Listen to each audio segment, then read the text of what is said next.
Hello everyone, welcome back to my English podcast, the podcast on world news, self-development, language learning, or whatever I have learned over the past week.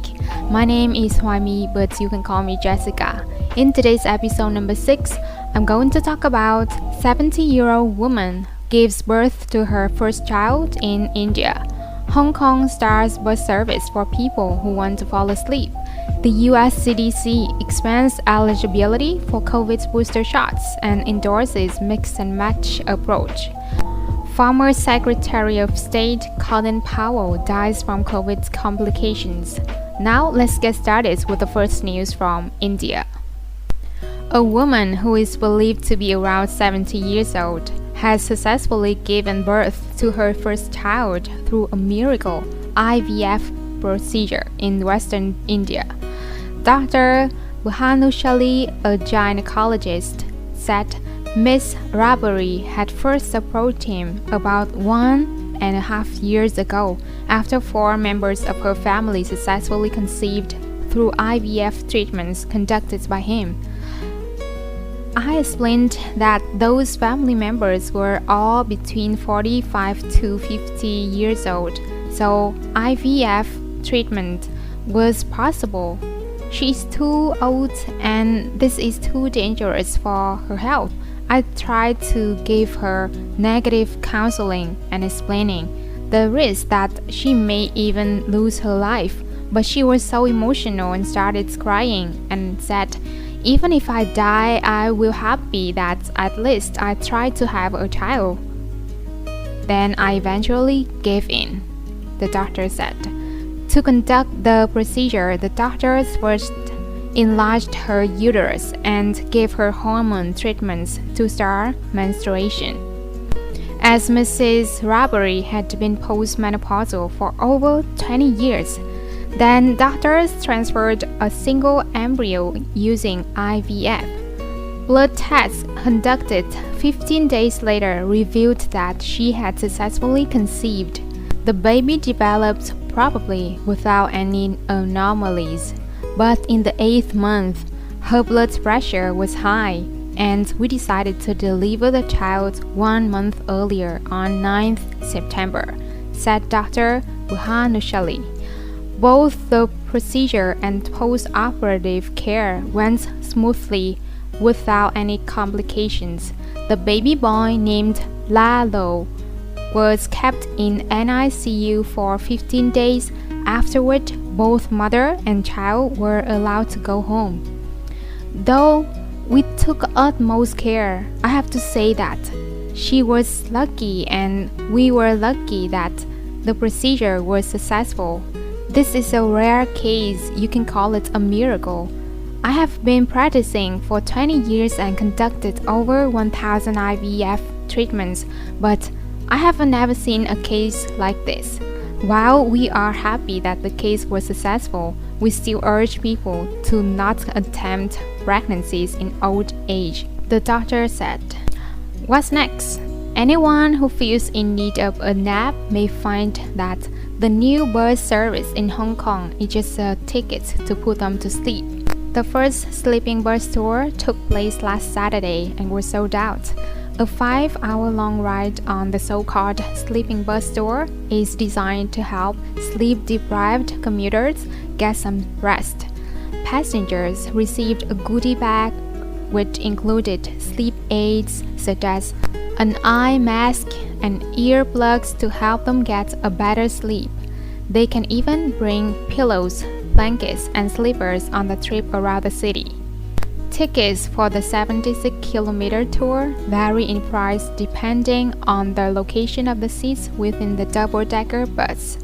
The tour stopped at various different locations so that passengers could take photos of scenic spots around the territory. One of the passengers was 25-year-old Anson Kong, who said he thought the tour was a good idea and that it had been more interesting than he expected, saying, "I have been suffering from insomnia, so I'm here to try and get some sleep." Kenneth Kong, who is in charge of organizing the bus tours, explained, "When we were brainstorming the new tours, I saw a social media post from my friend saying that he was stressed out by his work. He couldn't sleep at night, but when he was traveling on the bus, he was able to sleep well. His post inspired us to create this tour that let passengers just sleep on the bus. It is hoped that the tour will particularly appeal to those who are easily lulled to sleep by long rides and was inspired by the tendency of commuters who fall asleep on public transport. Because people in Hong Kong don't have enough time to sleep and they may tend to associate public transport with their sleep. Now let's talk about COVID-19 vaccines. In the US, the Centers for Disease Control and Prevention (CDC) on Thursday officially endorsed booster shots for both the Moderna and Johnson & Johnson COVID-19 vaccines, 1 day after the Food and Drug Administration (FDA) authorized the additional shots. These recommendations are another example of our fundamental commitment to protect as many people as possible from COVID-19, the CDC Director Rochelle Walensky said in a statement Thursday evening. The CDC also wholeheartedly endorsed a mix and match approach to vaccine boosters, meaning the booster shots that people get do not need to match the ones they got for their initial vaccinations.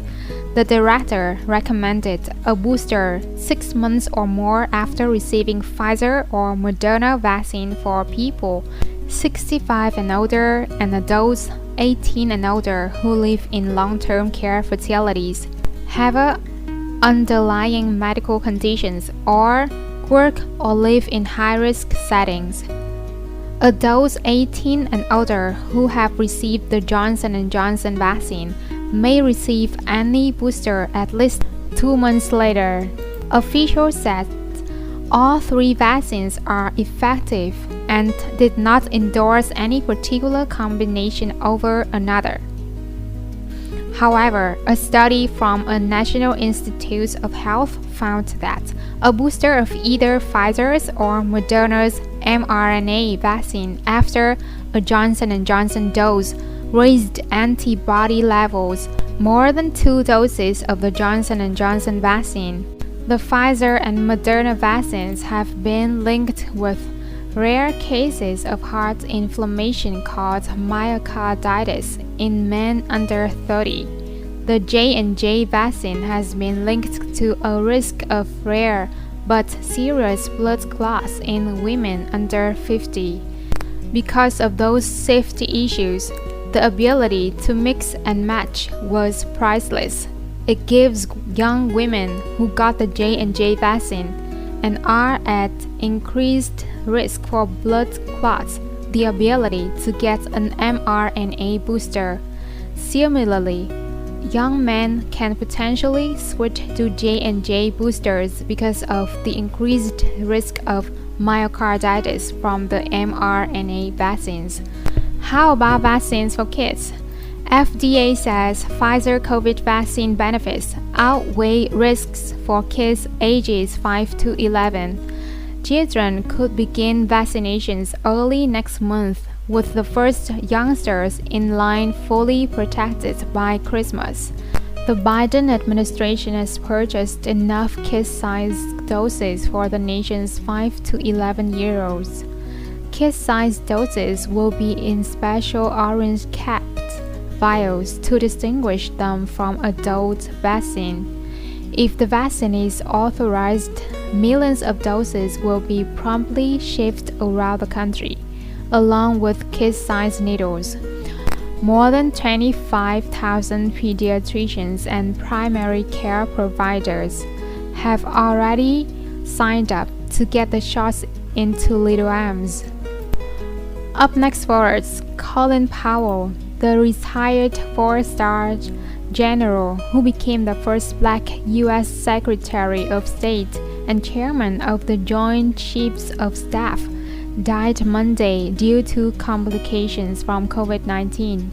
Powell, 84, was fully vaccinated from COVID-19 and had been treated as Walter Reed National Medical Center, but was suffering from serious underlying conditions including having multiple myeloma, a cancer of a type of white blood cell which can harm the body's immune system, surgery for prostate cancer when he was Secretary of State, and more recently, Parkinson's disease.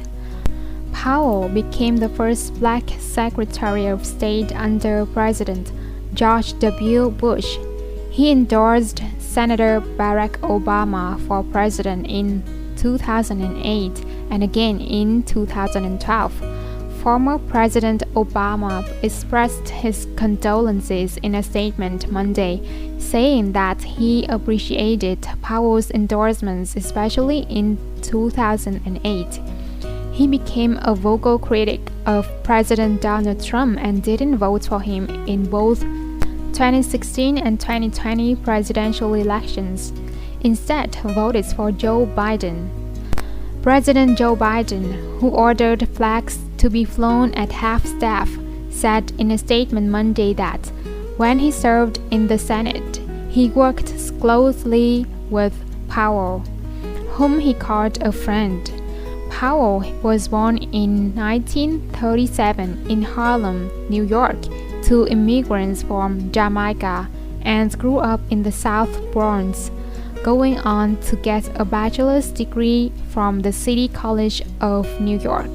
He is survived by his wife, their 3 children, and multiple grandchildren. And now I'm going to dedicate one part of the bonus lesson to commemorate Colin Powell by citing some of his famous quotes. A dream doesn't become reality through magic. It takes sweat, determination, and hard work. Great leaders are almost always great simplifiers who can cut through argument, debate, and doubt to offer a solution everybody can understand. I think whether you're having setbacks or not, the role of a leader is to always display a winning attitude. It isn't as bad as you think. It will look better in the morning. There are no secrets to success. It is the result of preparation, hard work, and learning from failure. I bet you guys know Albert Einstein, right? He was a German-born theoretical physicist, widely acknowledged to be one of the greatest physicists of all time. Here are some of his memorable quotes. Genius is 1% talent and 99% hard work. Intelligence is not the ability to store information, but to know where to find it.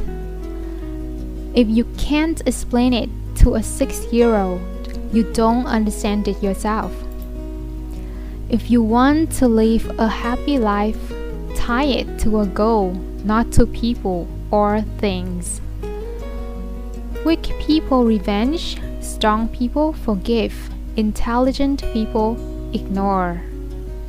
When I studied philosophy in university, I was so impressed with Lao Tzu, a Chinese philosopher regarded as the founder of Taoism in 6th century BC, and his knowledge. Now I'm going to share with you guys my favorite quotes of his. New beginnings are disguised as painful endings.